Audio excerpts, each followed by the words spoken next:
আসসালামু আলাইকুম সবাইকে। আশা করি সবাই অনেক অনেক ভালো আছে এবং সুস্থ আছো। এই ভিডিওটা মূলত আমাদের এই বছর যারা এসএসসি পরীক্ষা দিবে আসলে তাদের জন্য, যে আসলে যেহেতু তোমাদের পরীক্ষাটা খুব কাছাকাছি চলে এসেছে, যে অবভিয়াসলি এখন একটা প্রিপারেশনের ব্যাপার এবং সবাই আসলে সিরিয়াস যে এক্সাম নিয়ে, পাশাপাশি হচ্ছে রুটিন মেনটেন করা, পড়া গুছিয়ে নেওয়া, এই জিনিসগুলো খুবই গুরুত্বপূর্ণ। তো এই ভিডিওতে আমি মূলত তিনটা জিনিস আসলে কভার করব। প্রথমত, যে আসলে কিভাবে আসলে পড়াগুলোকে গোছাবো বা এই জিনিসটা আসলে গুছিয়ে আনা যায়, সিস্টেমটা কেমন হতে পারে। সেকেন্ডলি, যে এই যে গোছানো পড়াটা, বড় গোছানোর পর আমরা আসলে কীভাবে পড়বো এই পড়াটা। অ্যান্ড ফাইনালি, এখন থেকে কি আমরা যদি ভালো মতো পড়ি তাহলে কি ভালো করতে পারবো। তো এই তিনটা প্রশ্ন আমি মূলত এই ভিডিওটাতে আমি তোমাদের আনসার দেওয়ার চেষ্টা করব। প্রথম বিষয়, যে কিভাবে পড়াটাকে গোছাবো সেই জিনিসটাকে নিয়ে। আমরা অলওয়েজ তিন ক্যাটাগরি স্টুডেন্ট দেখতে পাই, সেটা আমরা মোটামুটি জানি, তাই না? যে এক ক্যাটাগরি থাকে মূলত তারা অনেক ভালো প্রিপারেশন আছে, যে মোটামুটি পড়াশোনা করেছে, অনেক ভালো প্রিপারেশন, ওকে, দ্যাটস কুল। একজনের অনেক ভালো প্রিপারেশন আছে, আরেকজনে কি হয়েছে, তারা মোটামুটি জানে বাট একটু অনেক জায়গায় কনফিউজড, অ্যান্ড তারা জানে না যে আসলে অনেক বেশি দ্বিধাদ্বন্দ্ব থাকে বা স্ট্রেস থাকে। অ্যান্ড আরেকজন হচ্ছে তারা আগে পড়াশোনা করে না বা বুঝে ওঠে না কোনো একটা কারণে যে কীভাবে পড়াশোনা করতে হয়, যার কারণে তারা একটা পড়াশোনা থেকে গ্যাপে ছিল, এখন তারা চায় শুরু করতে, যে কিছুই শেষ হয় নাই, যে তারা মোটামুটি এখন শুরু করতে চায় একদম ভালো মতে, কিছুই শেষ হয়নি। তো মোটামুটি তিনটা ক্যাটাগরি স্টুডেন্ট, বাট তাদের যে পড়াশোনার এখন অগোছালো ভাবটা আসলে কীরকম, এটা আগে একটু ফাইন্ড আউট করা লাগবে। সেটা সিস্টেমটা আসলে এরকম থাকে যে আসলে আমার কাছে কন্টেন্ট আমি পড়েছি, পরীক্ষা ভালোও করেছি, ওইটা ভুলে গেছি, স্কুলের পরীক্ষা হয়েছে খুব কম, আমি ভুলে গেছি। তো আমার কাছে এখন যেটা দরকার সেটা হচ্ছে সবগুলো পড়া গুছিয়ে এক জায়গায় রাখা। আমি তোমাদেরকে যদি বলি যে পড়াগুলো কিছু কীভাবে গুছাবো, তো এটার একটু সিস্টেমটা তোমরা একটু জোগাড় করবো। আমি একটু বলি, দেখো, তোমার এখন পড়া গোছানো বলতে জিনিসটা এমন না যে বই খাতা কোথা থেকে খুঁজে বের করবো, ব্যাপারটা এমন না। যদি এই অবস্থা হয়, এত খারাপ অবস্থা হয়, ভাইয়া এটা খুবই খুবই বাজে অবস্থা, যে তুমি এখনো বই খুললেও দেখো নেই। সেটারও রাস্তা আছে, সমস্যা নেই। তবুও বলছি, তোমার কাছে পড়াগুলো যদি গোছানো দরকার হয়, বা এখন তোমার কাছে জানো যে অধ্যায় সব কিছু সম্পর্কে তুমি জানো, বাট পড়া দরকার, তোমার প্রথম কাজ হচ্ছে সপ্তাহে একদম একদিন বা আজকে থেকে তোমার একটা দিন সময় নিবা এই পড়াটা গোছানোর জন্য। আসলে কোন কোন জিনিসগুলো, কোন কোন কন্টেন্ট পড়বো। প্রথমত জিনিস যেটা দরকার সেটা হচ্ছে গোছানোর জন্য কন্টেন্ট। কন্টেন্ট কি? তুমি যেই টিচারের যে ভিডিওগুলোই দেখো, প্রথমে একটা সাবজেক্টের সবগুলো কন্টেন্ট জোগাড় করো। সবগুলো কন্টেন্ট বলতে কি, তোমরা যেহেতু অনলাইনে মোটামুটি অ্যাভেলেবিলিটি পেয়েছো, বা তোমাদের অনলাইনের যেহেতু মোটামুটি এখন বেশ ভালো তোমাদের কন্টেন্ট অলরেডি আছে, কিংবা তোমাদের যদি টিচারের খাতা থাকে, নোট খাতা, সেটাও অনেক ভালো হয়। কন্টেন্টগুলোকে সাবজেক্ট ওয়াইজ দেখো, সাবজেক্ট ওয়াইজ যে এগুলোকে একটু গুছাই ফেলবা কন্টেন্ট, ওকে। কন্টেন্ট গোছানোর পরে এখন দরকার প্রত্যেকটা এর জন্য একটা প্র্যাকটিস পার্ট রাখবা। প্র্যাকটিস বুক বলতে একটা খাতা রাখবা আর কি, খাতার মধ্যে। এই খাতার মধ্যে কি থাকবে জানো? যে এই খাতার মধ্যে তোমার ওই পড়াটা, যে মূলত যে একটা ভিডিও দেখেছো, ওই ভিডিও নোটগুলো থাকবে প্র্যাকটিস বুকের মধ্যে। সো ওই প্র্যাকটিস বুকটাইও তোমার নোট খাতা, আলাদা করে নোট করার দরকার নেই, বিকজ তুমি ওই গুছিয়ে নোট করার সময়টা তুমি পাবা না। তাহলে ভাইয়া এই প্র্যাকটিস বুকটাকে আমি কেন নোটবুক, বা আমি কিভাবে নোটবুক হিসেবে কাজে লাগাবো? হাও, যে নোটবুক কিভাবে,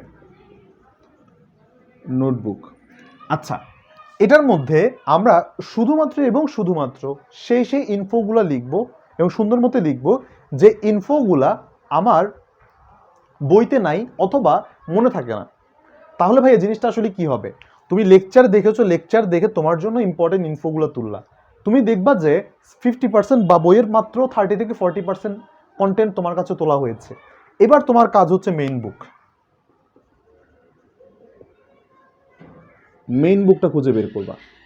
মেইন বুক প্লাস তোমার যে সাপ্লিমেন্টারি বুক থাকে, গাইড বলো, অনেকে যেটাই বলো, ওই বইটা রাখবা ফর এমসিকিউ।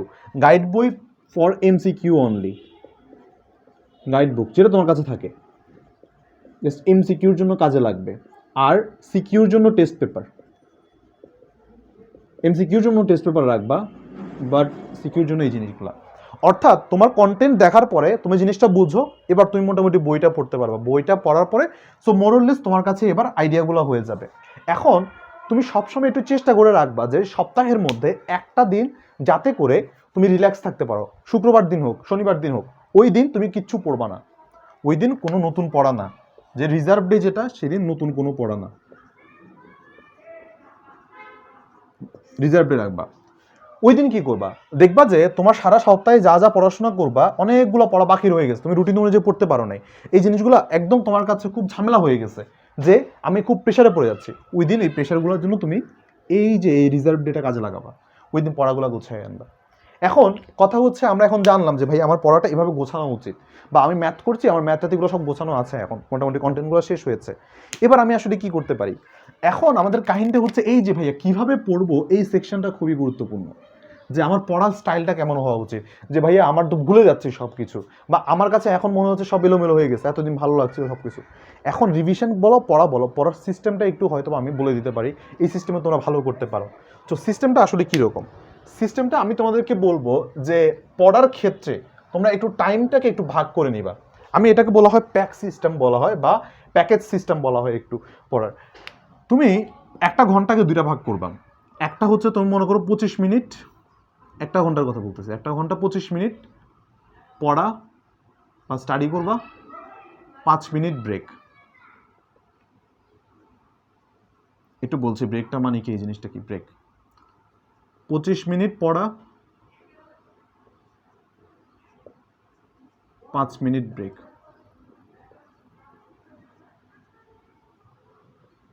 আচ্ছা, এটার মানেটা কি, কীভাবে করবো দেখো, এটা হচ্ছে 1 ঘন্টার আমাদের হিসাব, যে 1 ঘন্টা কিভাবে পড়বো। আমি এরপর বাকিটা আসলে বলছি যে কিভাবে কি করা যায়। ওকে ফাইন, একটু খেয়াল করে দেখো, তুমি যখন এই 25 মিনিট পড়লা, এখানে হচ্ছে প্রথম 25 মিনিট রাখবা হচ্ছে তোমার জন্য বর্ণনামূলক বা মুখস্থ টাইপ, বর্ণনা বা মুখস্থ, বর্ণনা বা মুখস্থ টাইপ তুমি পড়াগুলো করলা। করে এই 5 মিনিট ব্রেক না, তুমি ব্রেক নিবা না। ব্রেক নিবা না বলতে কি, তুমি মনে করো গান শুনবা উঠা, ওই ব্রেক না। এই ব্রেকটা হচ্ছে তুমি যা মুখস্থ করেছো ঠিক তাই, কিচ্ছু তোমার বিন্দু মাত্র চাপ দেওয়া লাগবে না ব্রেনের মধ্যে। কি পড়েছো সেটা 5 লাইন লিখবা, জাস্ট 5 লাইনস। এই যা পড়েছো তা 5 লাইন লিখবা। ওকে ডান। আবার তুমি এবার যে পরের 25 মিনিট এখানে তুমি ম্যাথ করবা, ম্যাথ টাইপ যা যা আছে। এবার এই ম্যাথ টাইপের মধ্যে যে কোনো একটা ম্যাথ তুমি পিক করে একটা ম্যাথ মাত্র করবে এই 5 মিনিট ব্রেকে, তোমার কাছে যেটা পছন্দ, যদি সবচেয়ে সহজ হয় সবচেয়ে সহজ একটা ম্যাথ করবা। ওকে ডান।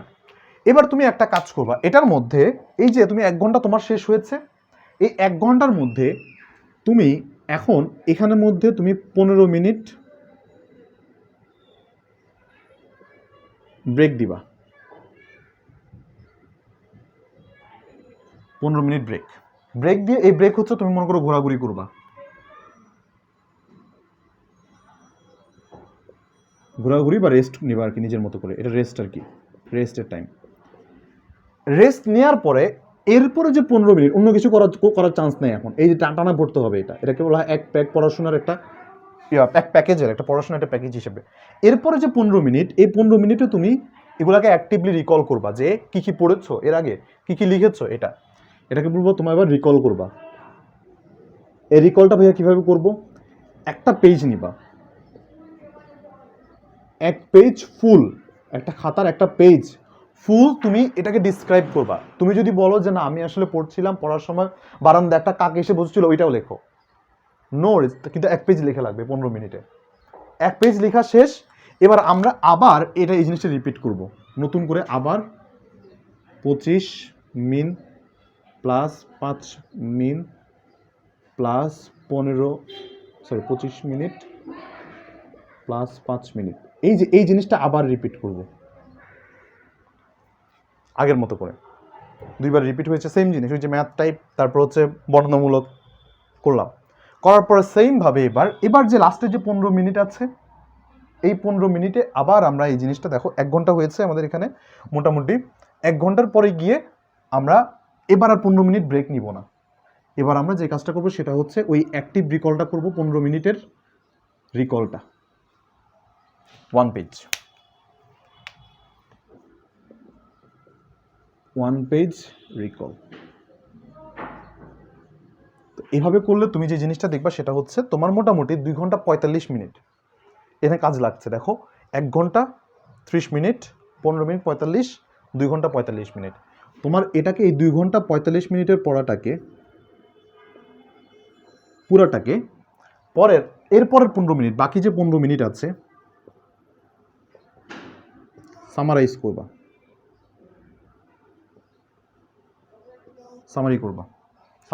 সামারাইজ মানে কি কি বললাম এটা একবার রিকল করে দেখি, আমি একটা প্রশ্ন সলভ করে দেখি, একটা সিকিউ লিখি এই জায়গা থেকে নিজের মতো করে। এটা হচ্ছে তোমার 3 ঘন্টার পড়া। এই পুরো 3 আওয়ারের যে পড়াটা, এই যে 3 ঘন্টাকে এটাকে বলা হয় একটা প্যাকেজ। 3 ঘন্টা এটা একটা প্যাকেজ বলা হয়, প্যাকেজ।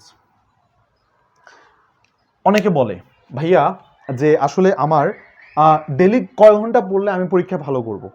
এটা একটা স্টুডেন্টের জন্য, একটা স্ট্যান্ডার্ড একটা স্টুডেন্টের জন্য, যে ইভেন তার যদি মোটামুটি গ্যাপও থাকে তার জন্য এই 2 প্যাকেজ পড়াশোনা, যে তার জন্য টাইম প্যাকেজটা জাস্ট 2 প্যাকেজ যদি থাকে তার জন্য মোর দেন এনাফ। তার মানে 3 ঘন্টা সে যদি 6 ঘন্টা পড়াশোনা করে ফেয়ার এনাফ, যদি ভালো মতে মেনটেন করে যদি চলে তার জন্য ভাইয়া একটু মানে আর ইয়া লাগবে না, সমস্যা হবে না। জাস্ট সিম্পলি 3 ঘন্টা সকালে 3 ঘন্টা রাতে 3 ঘন্টা, যদি পারে বিকালে 3 ঘন্টা আনলে আরও 9 ঘন্টা এনাফ। অ্যান্ড একটা জিনিস ভাইয়া প্লিজ মেনটেন করবা, সেটা হচ্ছে 11টার পরে জাগা যাবে না। মানে রাতে 11টা যখন বাজে 11টার পরে জাগা যাবে না, নো, কখনোই না। ভাইয়ের কথাগুলো শুনেও প্লিজ, যে 11টার পরে 11টার দিকে তোমাকে যাতে কেউ যাতে জাগ্রত না দেখে। অ্যান্ড প্লিজ ডিনারটা করে ফেলবো 8টার মধ্যে, 8টা থেকে 9টার মধ্যে, রাইট? কারণ খাওয়ার সাথে সাথে শোয়াটা ঠিক না, বিকজ মানে এটা আমাদের মানে একটা বায়োলজিক্যাল ক্লক বা সিস্টেমের জন্য, শরীরের যে একটা সিস্টেম আছে সিস্টেমের জন্য এটা ক্ষতিকর। তো 8টার দিকে খেয়ে নিলে তোমার ঘুম পেয়ে যাবে 11টার দিকে, হজমে তখন শরীরের মধ্যে এনার্জি ডিগ্রেড হতে থাকে, তখন আস্তে আস্তে হয়ে যাবে। ওকে, তো আমাদের পড়ার মোটামুটি স্টাইল বা সিস্টেমটা আমি তোমাদেরকে অলরেডি বলে দিয়েছি। এই জিনিসটা হচ্ছে আমাদের মোটামুটি এই পড়ার স্টাইলটা হতে পারে। এখন সবচেয়ে ইম্পর্টেন্ট প্রশ্ন যে ভাইয়া এখন থেকে কি পড়ে ভালো করা যাবে কিনা। আমার এই ভিডিওটা তুমি যদি এখন পর্যন্ত দেখো, দেখলে আশা করি তোমার কাছে এই কনফিডেন্সটা আসা উচিত যে না ভাইয়া আমি এখন থেকে যদি পড়ি এভাবে ইনশাল্লাহ আমার শেষ হয়ে যাবে এবং আমি বেশ ভালো করে প্রিপারেশনটা নিতে পারবো। এখন বললো যে ভাইয়া যে আমি এভাবে যদি পড়ি তাহলে কোচিং করব কখন, ক্লাস করব কখন, এটা কমপ্লিট করব কখন? আপনি আবার বললেন 11টার দিকে ঘুমাতে পারবেন না। ভাইয়া আমি বলি নাই তোমাকে যে 2 প্যাকই কমপ্লিট করা লাগবে, এক প্যাকেজ কমপ্লিট করো। এক প্যাকেজ তোমার ওই যে অন্যান্য যে সাবসিডারি যে ক্লাসগুলো আছে বা তোমার মনে করো যে স্কুলের যে ক্লাস আছে এগুলো মেনটেন করো না, কিন্তু যেটা করবো এটা কমপ্লিটলি করো। Don't leave this half done, হালকা করে রেখে দিবা না যে অর্ধেক করে রেখে দিয়েছে, ডোন্ট ডু দিস। আশা করি তুমি যদি এটা যদি মেনে চলো ইনশাআল্লাহ, যে তোমার আর এসএসসির যে প্রিপারেশনটা না, এটা সারা জীবন তোমার একটা হ্যাবিট হয়ে যাবে এবং এই হ্যাবিটটাকে কাজে লাগিয়ে তোমার ইন ফিউচারে কোনো সমস্যা থাকবে না যে রিগার্ডিং কীভাবে পড়বো, কীভাবে পড়া গোছাবো। সো হোপফুলি সারা জীবন তোমার এটা কাজে লাগবে। অলরাইট, সবার জন্য অনেক অনেক শুভকামনা, জীবন তোমাদের সুন্দর হোক এবং অর্থবহ হোক। নেক্সট কোনো একটা ভিডিওতে তাহলে দেখা হচ্ছে। টিল দেন টেক কেয়ার, আল্লাহ হাফেজ, আসসালামু আলাইকুম।